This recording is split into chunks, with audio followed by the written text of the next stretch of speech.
you know the foreclosure is coming and there's nothing much you can do about it. My name is John Ross with Finance on a Budget. In this video, I want to talk to you about how to delay the inevitable foreclosure. Once you accept the inevitable foreclosure, then you can be free and more creative on how you can slow down the system and stay in the property longer. If you have stayed in the property longer than 6 months due to the virus, then you desperately need to pay attention. No forbearance is going to save you in the long run. In the first 3 months, you are still hoping you can get caught up with your payments. By the 6th month, however, you know the foreclosure is coming and there's nothing much you can do about it. I was able to drag on my foreclosure for 2.5 years, and that was before the pandemic. So there is still hope that you can spend many years in your house for free. Ideally, you need to be in a judicial state where they require foreclosures to go through the court system. If you are in a non-judicial state, then the courts are not involved at all unless you sue the bank for some reason. Because of this, non-judicial states can foreclose very quickly, and that's very bad for you.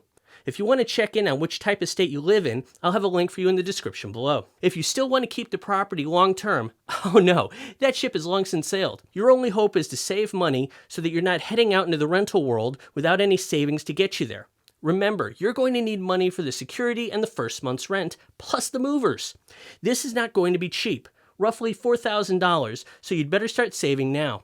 Please be sure to give this video a like, subscribe, and ring that notification bell. And comments. YouTube loves the comments, and so do I. How can you delay foreclosure? One way that you may delay the foreclosure is if you have the option of loss mitigation/mediation. This will normally delay things by 4 to 6 weeks. This is in the judicial states only.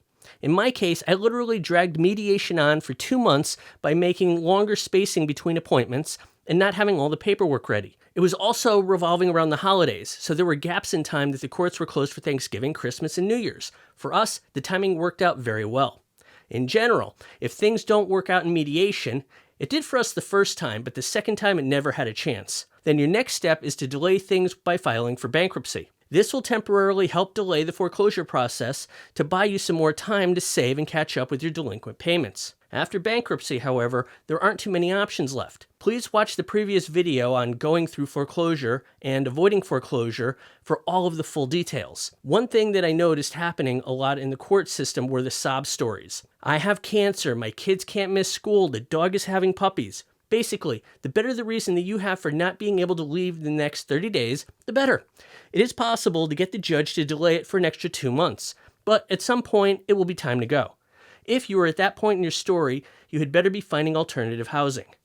But first, head on down to the courtroom in a judicial state, even if it's the last day of foreclosure, and your case comes up within the hour. That's the day that the judge closes on the case and gives the house back to the bank. It's called Judgment Day. Pretty ominous, right? Nope. You can just file some paperwork with the court clerk and head on home. I mean, I would rather stay and see the look on the lawyer's face, but that's just me. But basically, you will have weighed in on the case, and now the court and the law firm need to file more paperwork. Good job in throwing that monkey wrench into the system. For non-judicial states, you can also try and delay a foreclosure by challenging it in the court by filing your own lawsuit. This is good in all 50 states. Obviously, you need sufficient legal basis or defense to combat the foreclosure, like unjust fees or the lender's failure to serve you a proper notice. Challenging the foreclosure is easier and cheaper if it's in the judicial system. But if it's a non-judicial foreclosure, you will need a lawyer to help you find mistakes that the lender may have made to benefit your case. For us, it was free, and I argued that the mortgage itself was illegal, and that a DBA, doing business as, back in 2006, was unable to hold a property long enough to transfer it to the bank. I will have more on this in a future video. If you find the topic interesting, be sure to subscribe so you don't miss it. I had every lawyer in the room perk up and pay attention, because I tore apart the bank's practices and stood up for myself against an evil bank. What to do during foreclosure? While your foreclosure is in process, you should be doing everything that you can to bring in extra money to build up your savings. Selling everything, whether it's bolted down or not. Rent out the property or even rent out the garage for storage space. While all this may seem morally wrong, you are well within your rights as the current property owner to do whatever you want with the property. I fixed up the place and rented 3 bedrooms to 3 women. That had its own challenges, but at least I was turning a profit. More on that in a future video. For us, I fought it tooth and nail in the court. Back in 2006, they were full steam ahead with these unlawful mortgages that they were peddling. And states knew this too. Florida and New Jersey actually gave away free houses.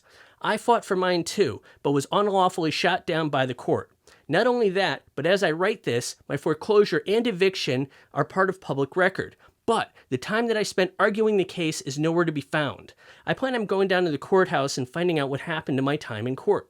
Obviously, they're trying to conceal what is going on, and this is a disgrace. Once I found out I could actually challenge the validity of the original deed of sale, I went down a rabbit hole of legal practices.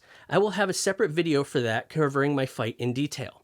I became tired and bogged down in legal garbage, but I still believe I could have won the fight had I tried harder and appealed the decision. As I already said, between mediation, filing court papers, filing for bankruptcy, and refusing to leave, you can drag this on forever. Being stressed and panicked, we left early, and instead I turned the property into a money maker. You just need to have the balls to stand your ground and learn some law. If you do, you can stay in the property for free and keep saving the whole time. The bottom line is that you should try and avoid foreclosure as much as you possibly can, since the foreclosure appears on your credit report within a month or so. After that, the mark stays for 10 years from the date of the first missed payment, so it's no small thing. You may not be able to avoid foreclosure, but you can certainly delay the foreclosure. Be sure to give this video a like, subscribe, and ring that notification bell. Thanks for watching.